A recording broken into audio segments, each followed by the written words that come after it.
Hello guys, in this video I am going to show you how to check statistics of a particular room that you have created on the Room Planner application. But first I just want to mention, don't forget to subscribe to my channel, because at 10,000 subscribers I am going to show you my whole YouTube revenue statistics and growth strategy, how to make money online. So let's jump into it.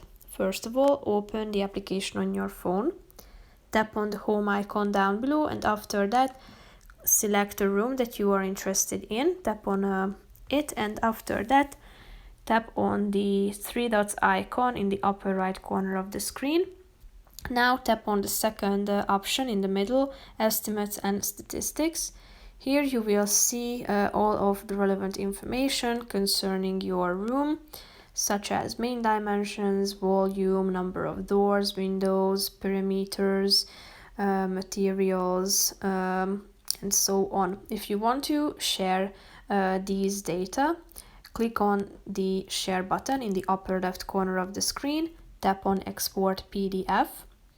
So now you can select from a bunch of options. You can forward it via AirDrop, Messages, Messenger, Slack, Gmail, and other social networking sites.